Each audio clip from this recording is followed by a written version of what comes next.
नमस्कार. मी ठाणे येथून सत्यजित अभय कुमार शाह. गेले काही दिवस जो माझा अ, समभाग गुंतवणूक साक्षरता अभियाना अंतर्गत मी छोटे छोटे जे व्हिडिओ करतोय त्यातला आजचा विषय आहे, ज्याला इंग्रजीमध्ये म्हणतात रिशफलिंग ऑफ पोर्टफोलिओ, म्हणजेच मराठीत तुमच्या समभागांमध्ये फेरबदल. आता हे मला थोडक्यात सांगू दे. मी ट्रेडिंग करत नाही. ट्रेडिंग म्हणजे आज घेतलं उद्या विकलं, हे केलं ते केलं, ताबडतोब विकलं वगैरे, तसलं काय करत नाही. माझी गुंतवणूक ही दीर्घकालीन गुंतवणूक असते, म्हणजे लॉंग टर्म इन्व्हेस्टमेंट मध्ये. पण लॉंग टर्म इन्व्हेस्टमेंट मध्ये तुम्ही गुंतवणूक केली आणि सोडून दिली असं करू नये. अनेक जण तसंच करतात. म्हणजे घेतले आणि 10 वर्ष सोडून दिले. हे पूर्वी मी पण या चुका केल्या. तर अधेमध्ये निदान 6 महिन्यांनी तुम्ही त्याच्यात काही रिशफल करायचं आहे का, म्हणजे फेरबदल करायचा आहे का, हे बघणं गरजेचं आहे. एक साधं उदाहरण देतो. मला इरेडा म्हणजे IREDA चे समभाग मला पब्लिक इश्यू मध्ये लागलेले. त्याच्यानंतर म्हणजे ती कंपनी चांगली आहे सगळं माहित आहे, त्याच्यामुळे मी परत जास्त संख्येमध्ये घेतलेले आणि त्यामुळे माझी ऍव्हरेज आउट खूप छान झालेली. पण नंतर अचानक एके दिवशी कळालं, जेन्सोल नावाची एक कंपनी आहे, जी कंपनी काहीतरी अंदाजे 1100 पर्यंत गेलेली, 52%, 52 वीक्स हाय आणि 52 वीक लो आता 30 जूनला 38 का 39 रुपयाला आलेली. त्या कंपनीने इरेडाकडून 7.5, माझ्या ज्या माहितीचं जे मला आठवतंय ते सांगतोय, 750 करोडचं कर्ज घेतलेलं इरेडाकडून. आणि ते इरेडाला दिलेलं नाहीये, कारण त्या कंपनीच्या चेअरमन, डायरेक्टर्स, MD सगळ्यांना सेबीनी हाकलून लावलेलं आहे. म्हणजे कंपनीमध्ये काहीतरी गफला झालेला आहे. तर त्याच्या विरुद्ध इरेडानी त्या जेन्सोल इंजिनिअरिंग लिमिटेडच्या विरुद्ध NCLT मध्ये तक्रार नोंदवली. ती तक्रार इनसॉल्वन्सी अँड बँकरप्सी अंडर कोड 2016 हे माझ्या वाचनात आलेलं.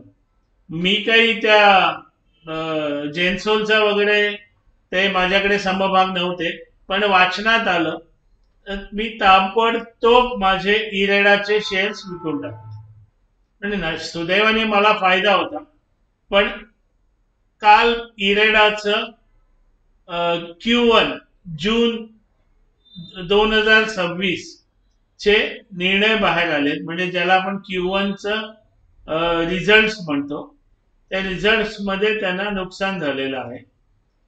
तर याच्यात मोठा हात याचा जेन्सोलचा पण आहे.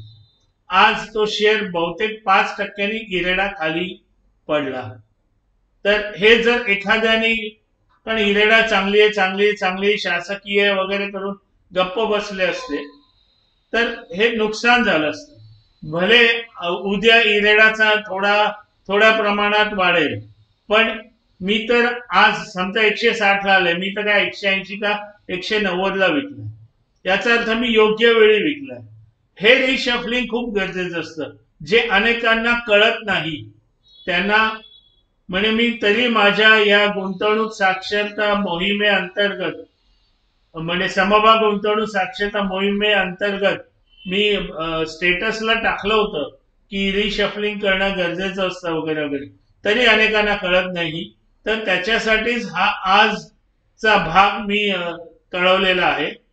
हा आजचा भाग मी प्रकाशित करण्याचं ते सगळ्यात मोठं कारण आहे की आपण दीर्घकालीन गुंतवणूक म्हणजे झोप काढू नये. आपल्याला काय त्याच्यात अडचणी येत आहेत, ती कंपनी उद्या तिचा नफा कमी होऊ शकतो का, हे बघून ताबडतोब बाहेर पडून दुसऱ्या वाढणाऱ्या समभागामध्ये गुंतवणूक करणं हे केव्हाही चांगलं असतं.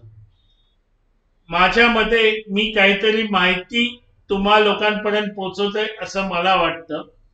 जर तुम्हाला हे योग्य वाटत असेल, तुम्हाला हे आवडत असेल, तुम्हाला काही माहिती मिळत असेल, तर कृपया माझी नम्र विनंती आहे, तुम्ही लाईक करा, सबस्क्राईब करा, कॉमेंट करा आणि तो तिथे जी बेल आयकॉन असते म्हणजे जिथे घंटाचं चित्र दाखवलेलं असतं त्याला क्लिक करा, कारण ही चळवळ लोकांपर्यंत जाणं गरजेचं आहे.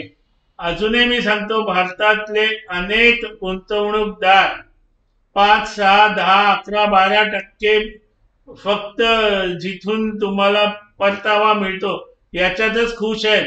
पण नंतर रडतात की आमचा खर्च भागत नाही, महागाई जास्त आहे आणि उत्पन्न कमी आहे. हे लोकांपर्यंत पोहोचून लोकांना योग्य तो परतावा कशात मिळतो हे कळवणं माझं कर्तव्य मी समजतो, आणि त्याच्यासाठीच ही मी एक हाती एक तंबू चळवळ चालू केली आहे. उद्या आपण लॉस बुकिंग या विषयावर मी छोटासा व्हिडिओ सादर करण्याचा प्रयत्न करतोय. तोपर्यंत धन्यवाद.